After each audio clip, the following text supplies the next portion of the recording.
ओम नमो भगवते वासुदेवाय। ओम नमो भगवते वासुदेवाय। ओम नमो भगवते वासुदेवाय। पंचम स्कंद त्रयोदश अध्याय भवाटवी वर्णना एवं रहुगणक संशय मोचन।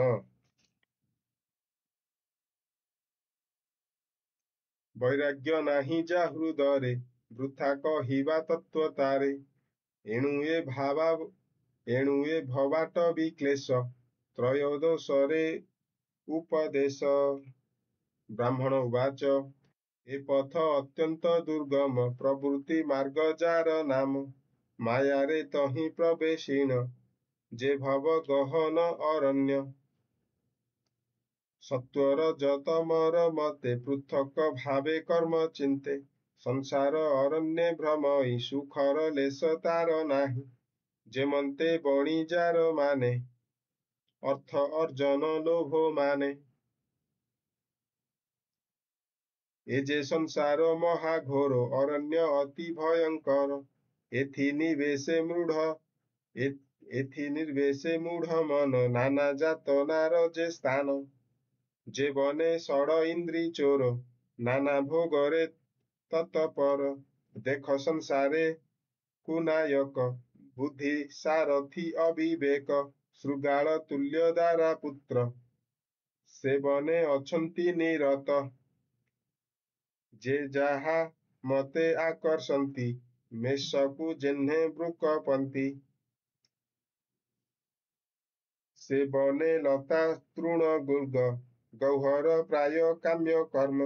दुर्जन समकादि तेणे पीड़न्ति कठोर दंशने। गंधर्वपुर प्राय देहे मणे असत्य सत्य प्राय। निवास पशु जे द्रवीण तहिरे होई हृष्ट मन। करई तहि आत्मबुद्धि एमंते बने से दुर्बुद्धि। बात भ्रमित रेणु लागी चक्षु हुई दुख भागी। विविध घोर स्वन लागी कर्ण हुई दुख भागी। उलुक आदि घोर वाणी आत्मा दूषित ताहा शुणी।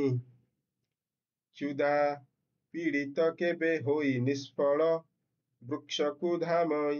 केबे बा मृग तृषा देखी धामई जल प्राय लक्षी। निराश होईण तहिरे धामई शुष्क नदी तीरे।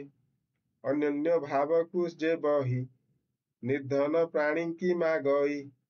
दारा तनय अग्नि प्राय तहि क्रीडई माया मोहे। विविध शोक दुख पाई क्षण के पुणी पाश रोई। गंधर्वपुरे प्रवेशिण प्रमुद लभे एक क्षण। कंटक पाषाण दुर्गमे निरते भ्रमे पथश्रमे। अनंत बाहारे पीड़ित प्राणी हुई अविरत। कुटुंब पाई नाना पाप विपक्ष पक्षे बहे कोप। दुष्ट जंतुरे दुखी होई विपिने केबे बा मरई। अंध जे सने अंधकूपे पड़ई कर्मर विपाके। से भव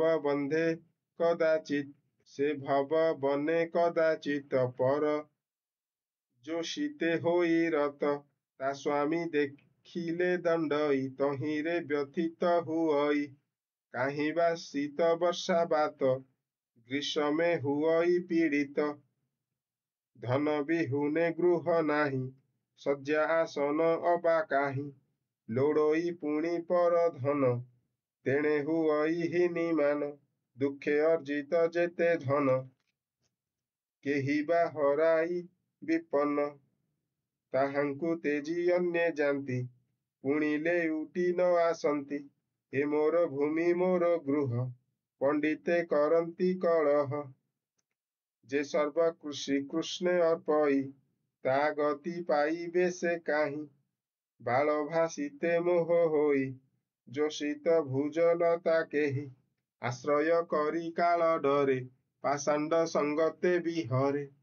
तहि वंचित होई पुण ସଂସାର ତୁଲ୍ୟ ବିପ୍ରଗଣ ସଙ୍ଗେ ବିହରେ କିଛି କାଳ ତାଙ୍କ ଆଚରେ କୁଳଶୀଳ ଦେଖି ନ ମଣେ ତାକୁ ଇଷ୍ଟ ମର୍କଟ ସଙ୍ଗେ ହୁଏ ଭ୍ରଷ୍ଟ କେବେ ବା ପ୍ରମାଦ ବଶରେ ପୀଡ଼ଇ ଗିରି କନ୍ଦରରେ କେବେ ବା ପ୍ରମାଦ ବଶରେ ପଡ଼ଇ ଗିରି କନ୍ଦରରେ ପୁଣି ଭ୍ରମଇ ଛାଡ଼ି କରି ନିର୍ଭୟ ପଥକୁ ଆବୋରି ତହିଁ ଅତି କଷ୍ଟରୁ ନର ବ୍ରାହୁଡ଼ି ଭ୍ରମଇ ଅପାର କ୍ଷଣେ ଆତ୍ମାର ତତ୍ତ୍ୱ ଜାଣି କ୍ଷଣକେ ପାଶୋରୋଇ ପୁଣି ମାୟା ଚରିତ ଏ ସଂସାର ନିସ୍ତାର ନୁହେଁ ମୂଢ଼ ନର हे ରହୁ ଗଣ ଏ ସଂସାର ଦୁର୍ଗମ ପଥ ଯେ ଏହାର ସୁଜିତ ଆତ୍ମା ହୋଇ ତହିଁ ହରି ସେବାରେ ମନ ଦେଇ ଜ୍ଞାନ ଖଡ଼ଗ ଧରି କର ନିଶ୍ଚିନ୍ତେ ଏଥୁ ହୁଅ ପାର। ରହୁଗଣ ଉବାଚ ସାଧୁ ମାନବ ଜନ୍ମ ସାର ସଂସାରେ କିବା ଜନ୍ମ ଆର ଯେ ଜନ୍ମେ ହୃଷିକେଶ ଗୁଣ ବଦନେ କରି ଉଚ୍ଚାରଣ ଶ୍ରବଣେ ଶୃଣି ଯଶ ଗାଇ ସୁସାଧୁ ସଙ୍ଗତେ ବସଇ ଭୋ ସ୍ୱାମୀ ତୁମ୍ଭ ପାଦ ରେଣୁ ମୋ ଦେହେ ଲାଗି ଲୋକ ଜେଣୁ ସର୍ବଦୁରିତ କ୍ଷୟ ଗଲା ମୋ ମନ ନିର୍ମଳ ହୋଇଲା ଅବିଦ୍ୟା କର୍ମ ଯେ ମୋହର ଭୋ ସ୍ୱାମୀ ସମାଗମେ ତୋର ଅବିବେକାଦି ଯେ ପ୍ରମାଦ ହତ ହୋଇଲେ ତା ପ୍ରସାଦେ ଅବିବେକାଦି ଯେ ପ୍ରମାଦେ ହତ ହୋଇଲେ ତୋ ପ୍ରସାଦେ ନମଇ ମହତ ଈଶ୍ୱର ନମସ୍ତେ ଶିଶୁ ରୂପ ଧର ତୁ ନାଥ ଯୁବା ରୂପ ଧର ତୋତେ ମୋହର ନମସ୍କାର ଅବଧୂତ ରୂପକୁ ଧରି ପୃଥିବୀ ପର୍ଯ୍ୟଟନ କରି ହେମନ୍ତ ରୂପ ଯେ ତୁମ୍ଭର ତୋ ପାଦେ ମୋର ନମସ୍କାର ଏ ରୂପ ଧରି ଯେ ବ୍ରାହ୍ମଣ ପୃଥିବୀ କରନ୍ତି ଭ୍ରମଣ ରାଜାଙ୍କ କୁଶଳେ ନିମିତ୍ତ ସେ ବିପ୍ର ହୁଅନ୍ତୁ ନିରତ।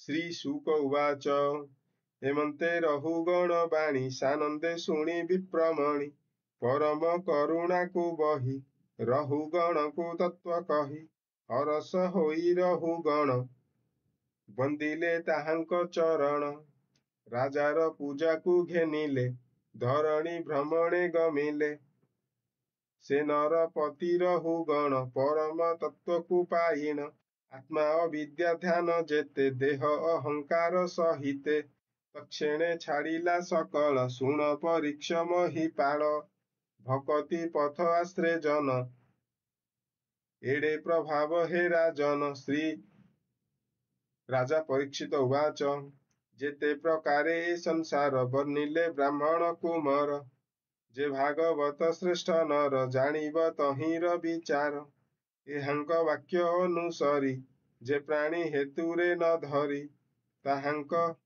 ତାଙ୍କର କି ଗତି ଅପର ଏ ଯେ ଦୂରଧିଗମ୍ୟ ମୋର ତାହାର ସଂଘଟନ ଯେତେ ବୁଝାଇ କହ ମୋ ଅଗ୍ରତେ ତୁ ଅନୁଗ୍ରହ କରି କହ ମୋହର ଫେଡ଼ିବା ସନ୍ଦେହ ସେ ବିପ୍ର ରହୁଗଣ ବାଣୀ କର୍ଣ୍ଣେ ଶୁଣନ୍ତି ଯେତେ ପ୍ରାଣୀ ସକଳ ପାପୁ ସେ ତରନ୍ତି ଅନ୍ତେ ସେ କୈବଲ୍ୟ ଲଭନ୍ତି କହଇ ବିପ୍ର ଜଗନ୍ନାଥ ପଞ୍ଚମ ସ୍କନ୍ଧେ ଭାଗବତ ଇତି ଶ୍ରୀମଦ୍ଭାଗବତେ ମହାପୁରାଣେ ପରମହଂସ୍ୟାଂ ସଂହିତାୟାଂ ପଞ୍ଚମ ସ୍କନ୍ଧେ ରହୁଗଣ ସମ୍ବାଦୋ ବ୍ରାହ୍ମଣ ରହୁଗଣ ସମ୍ବାଦୋ ନାମ ତ୍ରୟୋଦଶୋऽଧ୍ୟାୟଃ।